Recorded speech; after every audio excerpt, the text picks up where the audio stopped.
What do you really want out of life? We're going to find out on today's podcast. I've spent the last 20 years studying, teaching, and coaching people to find their greatness and take their lives to the next level. Along the way, it's become evident that emotions are at the root of everybody's successes and failures. Worry and fear are the enemies, and it's time to forge the armor and earn the tools to overcome the two things that could single-handedly destroy your future. Hi, my name is Michael Johnson, and I'm a life coach, a peak performance trainer, and I'm the emotions guy. It's time to take back control of how you feel, control of how you act, and control of how you experience life. It's time to become a lifer, a new breed of overachiever focused on living every minute to its fullest. We are responsible for how we feel, and no one and no thing can make us feel anything. Emotional mastery is our journey, and emotional education and intelligence is the key. We are lifers, and this is Magic for Life.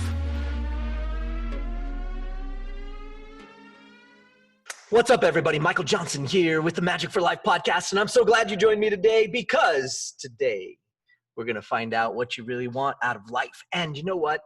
This can be a challenge sometimes. In fact, in the number of years that I've been coaching, training, and teaching, one of the number one problems that I see is that people just don't know what they want. In fact, this is the number one question I ask all the time. Somebody comes to me with a conflict or a challenge or something's not going right or well in their life. They feel stuck. They feel depressed. They feel unhappy. They feel like they deserve more. They should be attaining more. They feel like they're sad because they missed a goal or they missed a milestone along their path. And inevitably, if not immediately, the first thing I ask them is, well, what do you really want? And the interesting thing about it is when people present me with challenges on a regular basis, I oftentimes will come back and just ask them that straight away. Well, what do you really want? What should it look like from your perspective? How would you like it to be? How would you like to feel? How would you like it to be in a perfect world? You know, one of my favorite cartoons is a cartoon, you know it, Aladdin. They just did a remake live action film recently with Will Smith, and he was awesome, right? But I love that cartoon. It was a great cartoon. What a fun idea. What a fun message, right? The diamond in the rough, and this idea that there was a genie that could give you anything you wanted. All you had to do was ask. Well, who's to say it isn't like that? In fact, some of our best leaders and mentors that have led the way and pioneered the idea of personal development and self-growth, metacognition and self-awareness, right? What did they teach us? Well, they taught us think and grow rich. The great Napoleon Hill, right? And where did he get it from? Andrew Carnegie, Henry Ford, Rockefeller, right? He got this information from some of the most successful people ever. And then he went on to create this book and a series of other information and courses and writings that have changed the course of our world as we know it. And one of them is Think and Grow Rich. This is a great thing. In fact, if you don't have your copy yet, if you would like a digital copy, let me know. Please let me know. If you haven't read Think and Grow Rich, you need to read Think and Grow Rich. It's a classic. It'll never go out of style. And it has information in there that has changed everybody who's read it. It's changed their life. Now, here's the thing. Deciding what you want isn't always easy. In fact, in some cases, there's so many choices that it's hard to narrow down to what it is exactly that you want. And in so many cases, when I do this with people, I get them to a point and they go, but that's not all I want. And I say, well, great, but pick something. Pick what you're going after. Now, I believe that you should create a lighthouse, not just a goal, a lighthouse, a beacon of light out ahead of you that can draw you on the path towards attaining that thing. And along the way, you're going to have goals and milestones, whatever you want to call them, in order to get to that point. But that lighthouse serves as a beacon of light to help direct you to where you're going. And hopefully, if you get some good mentors, they're the other lighthouses that kind of keep you away from the rocks and the sand and keep your boat from sinking, right? So figuring out what you want can be a challenge. In fact, you might figure out what you want in that lighthouse that's out ahead, and then you may actually come back and go, well, now let's hit these goals, let's hit these milestones. So here's a couple other milestones. But sometimes it's really easy to get caught up in this, oh no, I missed a goal, I failed. But when you have that bigger lighthouse, that big thing that if you attained it, you'd be happy to have it put on your headstone when you died. I know that sounds epic, right? But think about it. Like, what do you want people to remember you by? What do you want this planet to have from your legacy, right? This guy, Napoleon Hill, if you haven't heard of him, Napoleon Hill had quite the legacy. He's been long gone, but this book lives on. This information that he gathered from a bunch of people that did it and failed and got success, right? Because they didn't all just succeed. It wasn't like that. So you have to actually think about that. Look out at that lighthouse and say, that's what I'd like to leave behind. See, so many people are fearing death. People fear their mortality, right? This is why the pandemic has scared everybody, because people are afraid of death. They're afraid of the unknown. They're afraid of what it is that's coming. And you could spend a lot of time being afraid about that, or you could lean into your faith. Whatever that might be, whatever you believe in is fine. But you could lean into that faith and go, this is what I'm going to contribute to the world. This is what I'm going to contribute to my world. You see, sometimes we talk about to the world, and it's so huge that we don't actually bring it back to a space that we can operate in. Your world, change your world, and your world might only actually be from here to 54th Street. And that might be the extent of your world, and that's okay, but change it for the better. Help the people in it for the better. Do something for the better. You see, we need more tolerance. We need more love. We need more contribution to this world in a positive way and less judgment. And in order to do that, you're going to have to decide what you want. And you know what? It could be that you want a big screen TV, but that is not a lighthouse. That's more of a goal, right?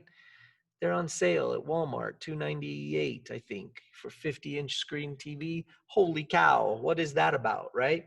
So you can go and hit that goal, and it might take you some time to save up that money for whatever that goal was, but that material goal is just a milestone. It's just a thing along the way that can head you towards the ultimate lighthouse that is going to be your legacy. And the reason and the way you get up in the morning is by knowing what. That's it. We've got to know what it is that we want. So I have a few tips for you, a few things that you can do right now, tomorrow, every day if you'd like, but you need to do it. They're simple. Sometimes profound comes in simple packages. I found that. I found that if you take the word profound, you come up with expert searching.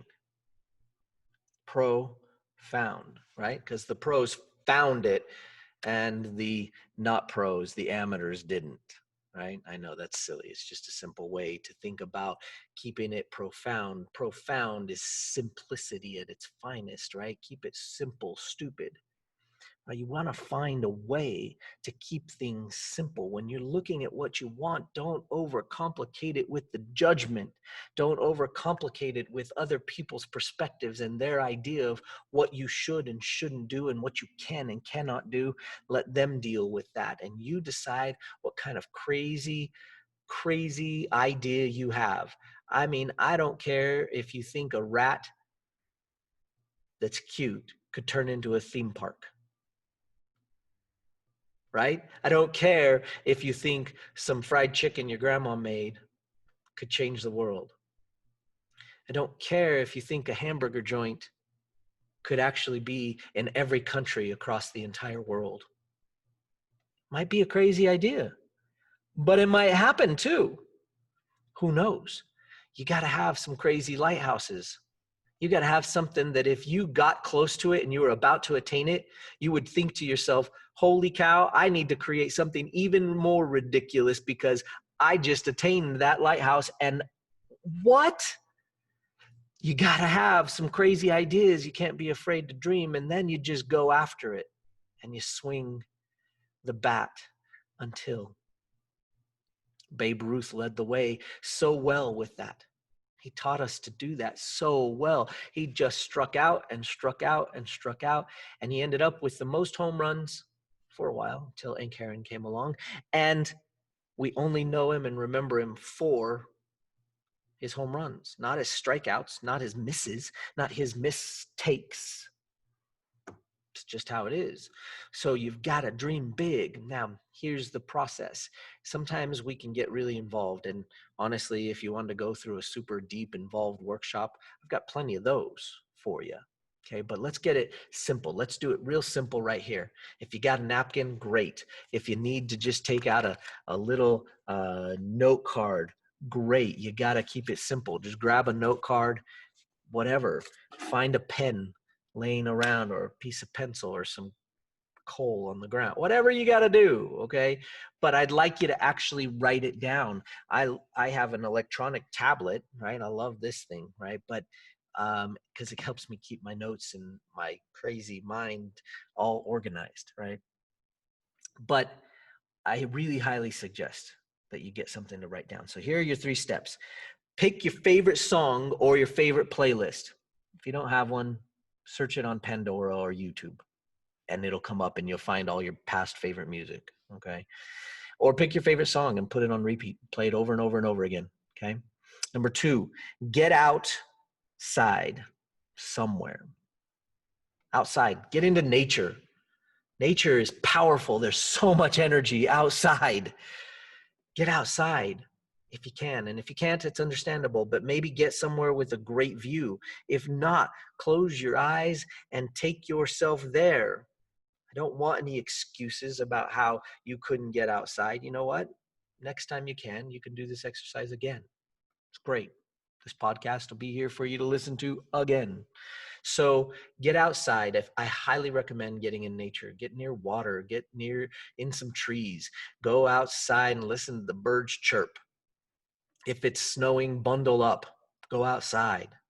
Get a good view. Get a view of something great, something spectacular that will just inspire you.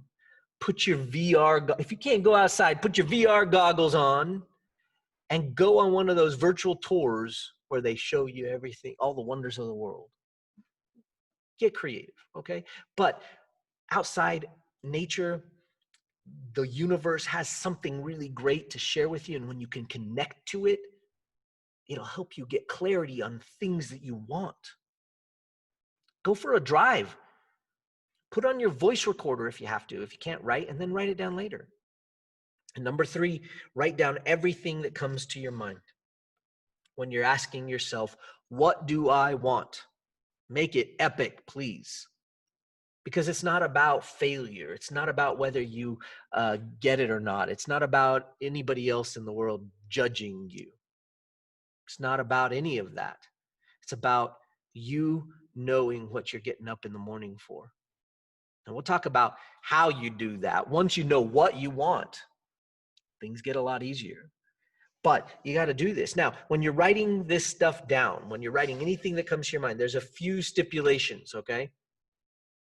And it's simple. The stipulations are actually write it down at some point. Use some kind of writing utensil, okay? Number 2, no judging yourself and no judging your crazy ideas. That's a surefire way to not do them. So if you want to not do something, start judging what it is that you came up with. You'll kill that really quick. So no judging, not when you're trying to create your lighthouse, not when you're trying to do that. You can do that later. get this brainstorming session down without judgment. Okay. Especially write down the crazy ideas. If you have that idea that makes you go, oh, you especially have to write that one down. Get that one out. Okay. Or those 10 or those 100 that you have, get them out, write them on the paper. Okay. And breathe a lot. Breathe, take nice deep breaths in. Breathe, you gotta breathe. Give your body oxygen if you're trying to be creative and get in touch with the universe and with your creator. Then you have to breathe. It's the number one thing we can't live without for more than minutes. You need oxygen. Breathe. And I highly recommend that you get something, anything to play with. Whatever it is. It could be something simple like your earbuds case that you're flipping open and closed and you're just playing with it. You're turning it over. It's giving you ideas. Your brain is active. Put something in your hands to play with, because even if you're not kinesthetic and even if you're not somebody that needs to have something, there's something really great about getting something in your hands and being creative in that moment, and it really helps the juices flow. So do those things, find out what you want, and let me know. I'd love to know what your lighthouse is. Put in the comments below. Send me an email at info@magicforlife.com. I'd love to hear what your lighthouse is. Something that's crazy, something that'll change the world, something that'll give impact. And remember, it could just be your world. It doesn't have to be the entire universe, but it could just be your world. Guys, let's find out what we want. Find out what you want today. Change your life forever and set yourself into a new path. And if you know what you want, let's start refining. If you need some help, let me know. If you know anybody that needs to hear this message, do me a favor. Share this with them, whether it's on YouTube or the podcast, or whether you just send them an email and go, hey, you need to check out this Magic for Life podcast. Share it with them. I'm trying to change the world in my own way. And I'd love to get this message out to whoever needs it. It's free, for goodness sakes. Pass it on. If you liked this podcast and it helped you out, let me know what you liked about it. Hashtag Magic for Life if you're in Instagram or somewhere where you use hashtags. And don't forget to like and subscribe. So we will see you on the next podcast. Take care. Hey lifers, we expect upgrades to the base operating functions of the things like our phones, cars, and even refrigerators. Why then has it not been made a priority that we upgrade the operating systems of our emotional states? We dance around the subject of emotional mastery from a young age. We have so much more knowledge in today's world, yet we're still teaching outdated methods of emotional education, if any are being taught at all. It's time for a change. It's time for an upgrade to our emotional education. Let me help you learn how to do that. Pick up your free copy of Every Minute at everyminutebook.com.